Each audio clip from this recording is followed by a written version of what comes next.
Hi guys, welcome back. Scatlink here and we're off for yet another update video.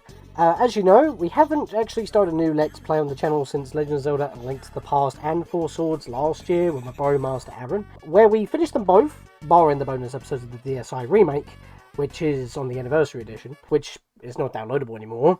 Stu saying, Nintendo, please make that a payable thing, as well as finishing off the remastered version of ShadowMan, checking out the newly restored originally cut content before this Halloween, where we start the sequel. But before we get into announcing upcoming projects, I want to try and keep this update video as short as possible, scripting it so I don't waffle and go on a tangent, as I tend to do.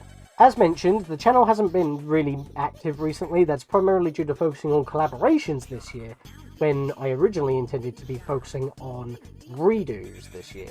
Instead, we have done our second Legend of Zelda Ocarina of Time randomizer, a three-way co-op between myself, Sibling Cario, and Capadaman, which took a while to get uploaded due to technical issues when it came to editing on Capadaman's end, but I think it turned out pretty well in the end, as well as having another interesting ending, which, to be fair, needs to stop happening.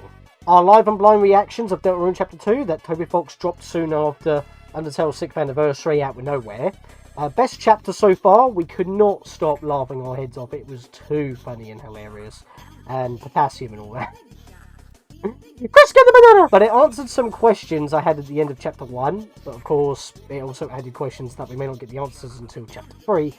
Or until the rest of the game drops. I'm thinking it's probably going to be a season pass. And you buy the full game and you get the DLCs or the extra chapters as they release. This just happened to be a freebie because Toby Fox was being nice due to the previous couple of years we've had. If you had noticed, the videos that went up on the channel have been chopped down archives from the new collaboration live streaming channel that we've been doing on the Nerd Hood, which we have just reached affiliate with now, by the way. Where we do weekly scheduled live streams every Monday, Wednesday, Friday at 8 PM UK time, GMT or BST depending on the time of year where they change the clocks. So that's what I'm saying, UK time. We also redid Chapter 1 before we did Chapter 2, but the reason why I didn't edit any of those Chapter 1 videos other than Jevil is, well, it felt a bit redundant because it was one of the 4 verses that we already done. We're participating in verses with the Super LP Heroes, hosted by Gold League Gamer. I will say, this year I've admittedly partook in more verses than I thought I would have done, but after we did Undertale, somebody picked A Hat in Time, and you know that I cannot say no to that. After A Hat in Time was finished, Deltarune was the next one, which of course I hopped in, and since it was before Chapter 2 dropped on PC via Steam, Nintendo Switch and PS4, it was just Chapter 1. After Undertale wrapped up, the winner chose Deltarune, so that's when we went to that. But because I won A Hat in Time, spoilers, I chose Spyro 2 Reignited because it's a collectathon, made much sense, and hadn't been done before, and I wanted to feel like racing a collectathon platformer. That wasn't Mario. If we wanted to do a versus with anyone in the squad, our immediate friend group, we'd probably do it under Nerd Herd Competes. But if we were to do versus against anyone else out of these groups, either the LP Heroes or the Nerd Herd, it will probably be alternating on uploads between the combatants' channels, like what I had with Blue Hedgehog Man 17 with our Zelda Ocarina of Time versus. As mentioned, this year was intended, in my opinion, to be more focused on redoing or updating older projects, to bring them up to the quality standard that I kind of try to maintain today, like with presentation of the video itself, video editing, like with the funny stuff or presentation, or better planning. And I wouldn't mind going back to redo projects like Metroid Other M, mainly because it wasn't really a 100% walkthrough as intended, because I was kind of missing items as I went, and it was just planned out terribly, and the quality wasn't the best. But then again, that's all I had with the Dazzle, being 480p-ish, it's more like 360p at 25 frames. And yeah, it was also 4x3, so it was kind of squished. The game squishes itself instead of being widescreen. If I were to redo this project, it would be on the Maximum Edition mod to make the story more watchable and restore the gravity suit, because that was a weird retcon. Because it's supposed to be the same items that you have from Super Metroid. We didn't grab a feature, it wasn't a glow, it was an actual suit. I was purple, come on now. Now I know that it's not the best Metroid game, in fact it's basically one of the worst. I would say that it is a bit higher than Federation Force though, to be fair, because I haven't even played that one. But I do like the gameplay, I do like the graphics style, and I would like to redo it at some point in the future. I would also like to return to Luigi's Mansion on GameCube, mainly because I have the HD Kirby now with an ASD media launcher, loaded with Swiss, so I can force the game into 480p with 60 FPS HDMI capture, which I can use my Elgato HD60 Pro to record and play through, and I know where more secrets are from when I last recorded it. This would improve my final scoring, even though it's on the PAL version. That means I will not be able to get A rank unless I'm playing on the Hidden Mansion, but I might have more reason to do that now that I am aware that the Boolossus fight where you ride on the Poltergust was a PAL only thing, and it's not in the 3DS remake. And technically I could do the 3DS version instead, even though I have already made bonus episodes and that would be the template I would be using.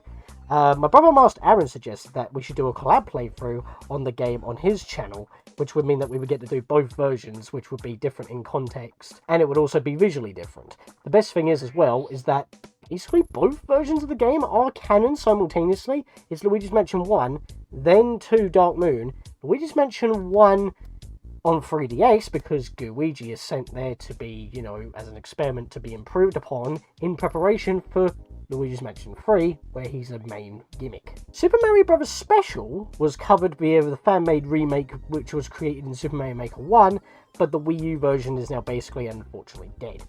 But Super Mario Maker 2 on Switch is alive and well, and somebody has recreated this sharp X1 Hudson Mario game Lost to Time in that version with updated tools. Now, the only reason why I suggest that I want to remake this one is because that my footage back in the day unfortunately got corrupted pretty badly, but I was able to salvage it, but you can tell that it was really poor quality even from what I salvaged. It didn't even record in 720 or 1080p, it recorded in 480 for some reason, so it was blurry, and then the corruption from what I was able to salvage from the video made the visuals look even worse.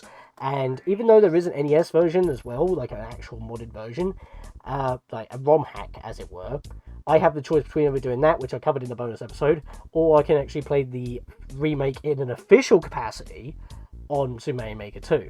They're both made by fans, but at least one of them is an official thing, while the other one is on more archaic hardware to replicate the colour and the feel. Because if I'm playing it in Super Mario Maker 2, I would have the actual physics of Super Mario Bros.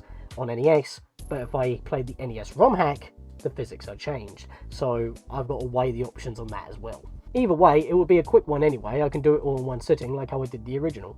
And of course, the one that takes priority because it was never actually finished due to a plethora of technical issues in the past is Pokemon Fire Red. We are going back to this soon. I just didn't want to leave anyone behind in the live streams and videos if they were grinding or if they weren't ready. And I plan to be doing a catch-up stream with Super Linkario and the Mono Space Kitsune, use the name, man of many names, so that we can all get the tea, so that we can meet up in Celadon and have access to the entire middle part of Kanto. Most of us got the tea, so we were able to meet back up with them, but we want to catch them up, and all the grinding has been done off screen. We are basically ready to do a catch-up.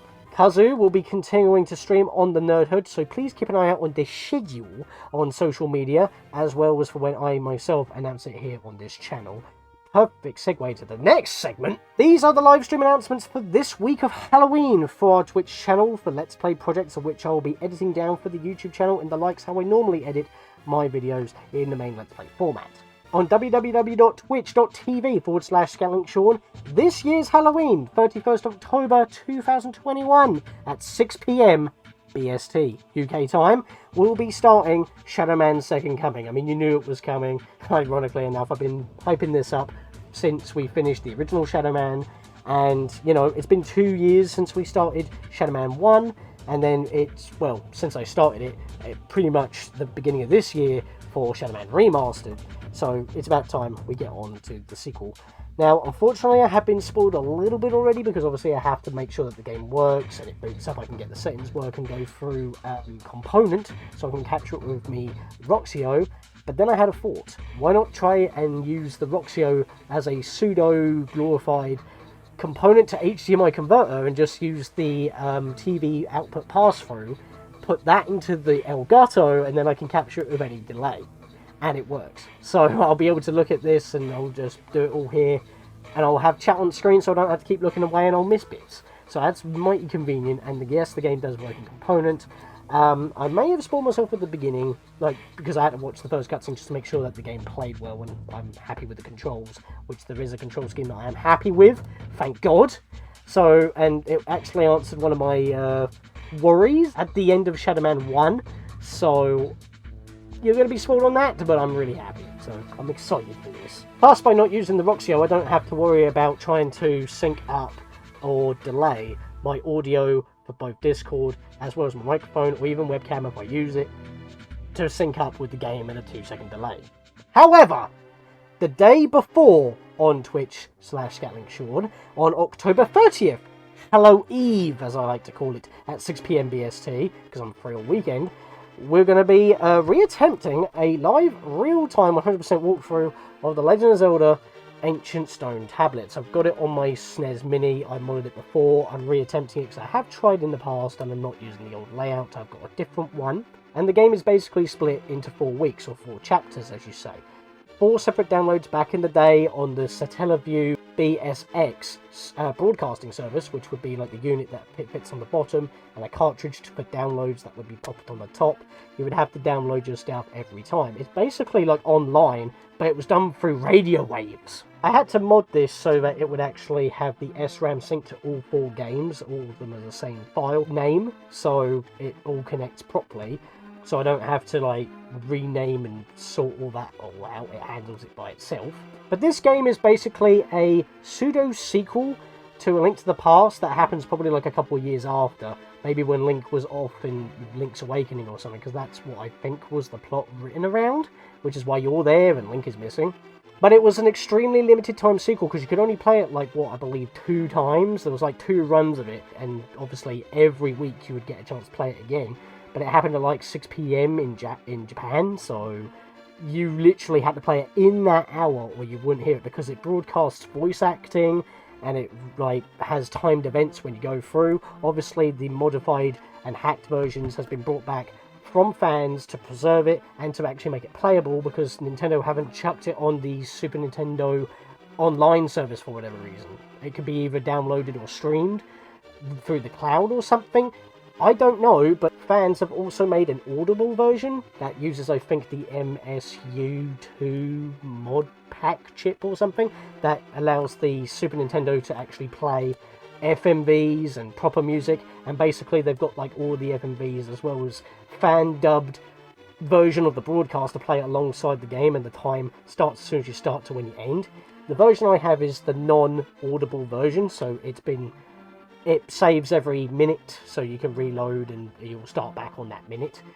And there's no audible, it's just basically the Super Nintendo original OST filling in the blanks, and there's no voice acting at all. That's the one I'm doing because obviously I won't be able to talk over it all the time, because I'm going to be talking like every couple of minutes when time zones or time events happen. So that's kind of the problem there. So that's why I've got that version. I haven't reflashed it since. I've actually forgotten how to set it up, but it's been on here since my first few attempts. Each week or chapter, or day, whatever you want to call it, is 1 hour long. You have an hour per week, so it's a 4-hour Zelda game.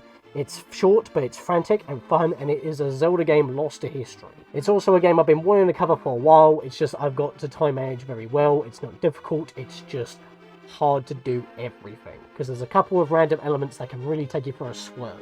As for when my originally planned projects like Kingdom Hearts 358 and Prince of Persia: Sands of Time will be ready to go, I have no idea. The Sands of Time remake has still not been released yet, it probably won't until spring next year, at 2022, and I just need to get the weapon combo trees down on 358. And the problem is, I just don't have the time or the motivation to get them done at the moment. So I'll probably be mentioning them again when I have something of note. Until then, you're not going to hear any of those projects from me. As for Majora's Mask 3D, the whole Let's Play is now planned. It just needs to be practiced and then recorded if the practice goes well, like if everything goes according to plan. I have the majority of Great Bay recorded in a single 3-day cycle already, I just need to edit it. Now, I've actually completely forgot to talk about this in the previous update video due to hold-ups in preparing projects and other stuff. I completely forgot to actually mention this. There have been massive gaps in projects on the channel as of late, despite being busy with work and life and collaborating elsewhere like with Super LP Heroes and live streaming with the Nerd Herd, it has occurred to me that I might need to start dialing back on the uber-ambitiousness when it comes to making projects. It's not that I don't want to put the efforts in, because I do, it's just I don't have the time and it takes too long as a result to get those projects off the ground. Kingdom Hearts 358. To be fair, if I didn't want to do them, I wouldn't be taking so long. I just need to be able to do and cover some games that don't require a lot of planning and editing. Like in the past, we've done Donkey Kong 64, Final Fantasies 1 and 6, Luigi's Mansion, Ico, even Zelda Ocarina of Time, and I didn't have to plan for those projects too much. It all came natural to me because I played them so much. It's all up in here, and I knew when it was a good time to call for the ending of the videos or what I wanted to do in each episode. And when it comes to editing, you know I like editing. But I'm not talking about edits for the lols, I'm talking about presentational editing. As long as I get the videos to record in the highest quality that I can muster, and I can present the game the way I wanted to, it's just as simple as hit and record for the most part. Meanwhile, with Zelda Majora's Mask 3D, the way that I want to present it involves cropping of the bottom screen and making it into a traditional HUD like a console Zelda game, and that's what takes a lot of time. It'll be so easy to just have like the bottom screen in the corner somewhere and then just have the big screen as the major part of the screen, but that's not how I wanted to present it. That's why it takes a while. So I thought of some games that I could just do, and games that I know well enough to make a fun Let's Play series on. For example, I could do the Banjo-Kazooie HD remaster on Xbox Live Arcade, to include the stop and swap achievements and widescreen. Spyro 4 Enter the Dragonflight on GameCube via the HD Carby with Swiss for 480p 60 frames, if the game can hold 60 frames. The game is supposed to run in 60 frames, it just drops a lot because it can't handle it. But it is supposed to be in 60 frames, so I will be recording it in that, so you get every frame of that glorious lag and slowdown. Zelda 2 is pretty simple, just difficult. I have the dungeon maps on hand because it's one of the Zelda games where you just don't have a map. And that would be one of many suggestions that I would have for a remake, Nintendo. And maybe some Link to the Past randomizers or ROM hacks. I mean, more ROM hacks than anything for Let's Plays, but I could do a randomizer for a challenge. Because I've been wanting to cover some of these Link to the Past ROM hacks for years. But a single practice playthrough with notes would be required to get 100% in some of them. And possibly maybe some old Harry Potter games. Maybe. I don't know. I mean, if I were to do one of them, I would want to show similar versions of their technically different games. If I was supposed to say, for example, do Harry Potter Chamber of Secrets on PS2, I would also like to do it on GameCube/Xbox, because those two are the same, but they use the same graphics and models and assets. Basically the same game as the PS2 version, but it plays ever so slightly differently. So I could probably do like a differences sort of thing, like I've been doing with Majora's Mask 3D, but it's a little bit more complicated than that because of the cards, the wizard cards that you get. Those are just some of the ideas that I had floating in my head. I mean, there's obvious picks like Super Mario Sunshine, because I've done 64 already multiple times, or some of the Metroid games like Super Metroid, but I wouldn't have much to say, unfortunately. I mean, what am I supposed to say about Super Metroid? Yeah, literally nothing comes to mind other than maybe my own experiences, but normally that's where it is, but I don't think that would hold the entire game.